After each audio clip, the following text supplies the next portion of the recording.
So, with the start of fall camp for the Crimson Tide being just around the corner and the start of the season being just over a month away, today I wanted to take a look at the ESPN FPI rankings for the Crimson Tide schedule in 2021, because I think that this is a really interesting conversation piece. And though I've had a similar discussion before, I wanted to revisit it because now that there's quantifiable data behind it, it makes it far more intriguing in my opinion. But before we have this conversation, y'all know the drill. I want to hear from y'all. Hop down to the comments, give me a Y if you agree with ESPN's list or an N if you disagree, and then let me know why. And then let me know which teams you're looking to be the most challenging for the Crimson Tide in 2021. If you're new to the channel, be sure to subscribe, hit that bell notification. I do constant college football content.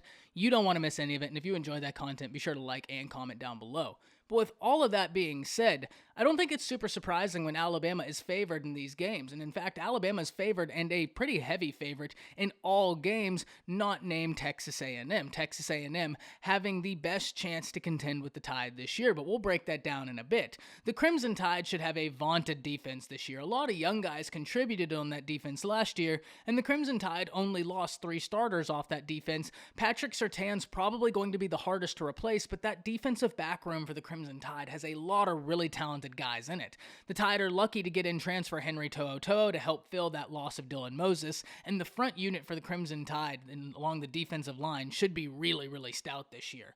So it's not super surprising when Alabama is favored, and we can expect that defense to be at a much better starting position week 1 this year than they were relative to last year because of the presence of a normal offseason this year. But I think for the best way for us to talk about this conversation, the best way for us to break this down is just to dive straight into it. So with that in mind, let's go through the list. And against Miami, Alabama has an 81.5% chance to win. Against Mercer, a 99.9% chance. Against Florida, a 75.2% chance. Against Southern Miss, a 99.1% chance. Against Ole Miss, a 94.4% chance to win.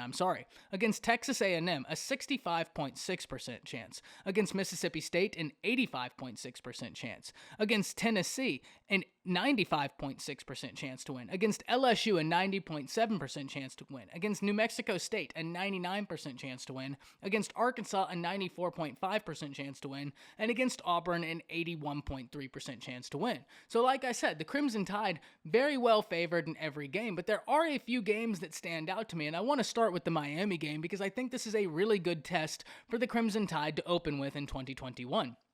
I think if you're a Crimson Tide fan, you're looking to how your defense can slow down the mobile and athletic quarterback of Miami in D'Eriq King, who's a solid football player. And specifically, you're looking at how your pass rush can affect him.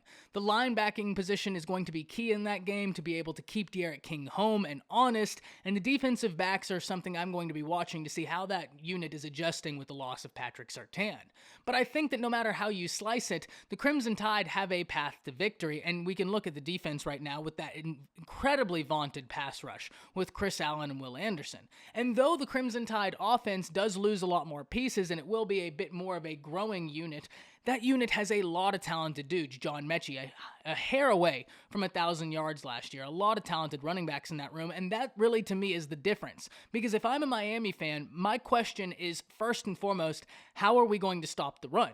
Because my mind would go back to that North Carolina game last year, and I'm not saying that the Crimson Tide have that dual-headed monster that North Carolina had last year, but the Crimson Tide do have 3 former 5-stars all vying for carries, and that doesn't even include Brian Robinson and Roydell Williams. So yeah, this unit for the Crimson Tide, that running back unit, is unbelievably solid, in my opinion, the deepest in the nation. But if you're Miami, the question is how are you going to stop them? Because North Carolina ran all over Manny Diaz's team last year, and what hurts even more for North Carolina, aside from the Crimson Tide having a talented unit, is now Robert Gillespie is the running back coach for the Crimson Tide. That right there is going to be a really interesting battle, one that I think the Crimson Tide should win, but that's not to say that Miami won't present challenges for the Crimson Tide, or I don't think that won't be a great game. I ultimately think that the Crimson Tide facing D'Eriq King week 1 is going to help them in a game not further down the line, Florida, because Florida replacing Kyle Trask, looking to run with Emory Jones, who should have a really solid season. Dan Mullen's a great offensive mind. Emory Jones has been in that system a long time. It's going to be very interesting to see how Dan Mullen pulls this all together for him. I was a little bit surprised with Florida being the second highest chance team to contend with the Crimson Tide, having a 75.2% chance for the Crimson Tide to win. The only other team that ESPN thinks will be a more difficult test for Alabama in the regular season will be Texas A&M. Now, let me explain why this is a little bit surprising to me, because the Florida Gators had over 6,000 yards of offense last year, 6,118 to be exact, and a lot of that came from 3 players. All 3 of those players are no longer on the team, and though Dan Mullen is a really solid offensive mind and a good head coach, and I don't doubt that Emory Jones isn't going to have a solid season, you get in a transfer at the running back position that should be a really positive piece to your depth, and I'm really looking forward to seeing him play. My question is do we believe Todd Grantham's defense is going to go from really bad to good? And I don't think it will be. I don't think it's going to be as bad as last year, but I don't exactly think it's going to make leaps and bounds of strides in a single season.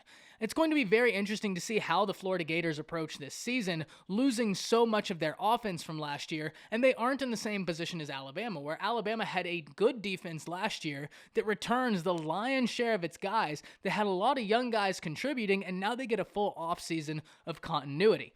That right there is going to really help Alabama. I'm a little bit surprised that Florida is the second most challenging team according to ESPN FPI because of what they lost, but then again, it is Dan Mullen. He is a solid head coach, and we should always look to Florida to be a solid competitive game.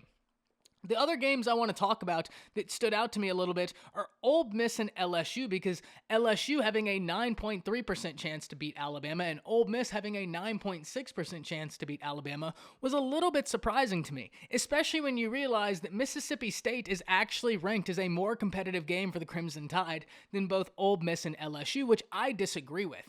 I think that sure, Leach has that air raid system, but I don't know that it's going to be able to contend with Saban's defense, and especially when Saban's defense returns so many guys on that team, especially when we talk about so many guys returning that deep into the season. I think Saban's defense is going to be incredibly stingy, and the offense should come along by that point. Ole Miss, on the other hand, returns a quarterback that's going to be very solid, and Lane Kiffin was very successful against Alabama last year. Now, Alabama has had a year against Lane Kiffin. I think that they'll adjust and be more successful against Kiffin's offense, but I do think that Ole Miss proves to be more challenging this year than Mississippi State. And I also believe that LSU would be a more challenging matchup than Mississippi State. LSU recruits as well as anybody in the nation. They have dudes on that defense that are dudes, man, really talented football players, and they have guys on that offense that are also really talented guys. I think that LSU is going to be a bigger challenge than Mississippi State. The last 2 games I want to talk about, one not being surprising at all, and the other being a little bit surprising, but I can understand it. The first one being Auburn, which the Crimson Tide have an 81.3% chance to win that game. I don't exactly think that that's surprising. Rivalry games always have a little bit more implications to them, and all conventional wisdom goes out the window. I talk about this when I talk about the Red River rivalry. The fact that I just said that without getting tongue-tied is impressive in and of itself. But Texas A&M is interesting to me because they, like Alabama, find themselves returning a really solid defense this year, and one that has a lot of expectations placed upon it. The difference is I think Alabama's offense, though both offenses having a lot of questions to answer, Alabama's has more questions answered off the gate. They return more starting linemen, with 3 guys we can look to be starting linemen this year that got meaningful reps last year. John Mechie was a hair away from 1,000 yards. They have a bunch of talented running backs, and I think Bryce Young showed in the spring game that he's someone we can hang our hat on. Though Texas A&M, I think, will have a really stingy defense, it's going to be interesting how that offense manages the loss of not only a quarterback, because I do believe in A&M's quarterback room. I think they have some talented guys, if I'm being honest. I'm more looking at how they're going to handle the loss of that offensive line unit, because that offensive line unit was so disciplined, so good, and allowed for them to be so successful last year. So when you look at Alabama's schedule, I don't think there's a lot of surprises. I am a little bit surprised that LSU and Ole Miss are given a less chance to contend with the Tide than a Mississippi State. And I'm also surprised that Florida is the second most challenging game according to ESPN's FPI because of how much they lose. But at the end of the day, all these teams are going to be good teams this year, and I can't wait for the season to start and so we can actually see these games happen on field. Hop down to the comments, let me know what you're thinking. That's it. See ya.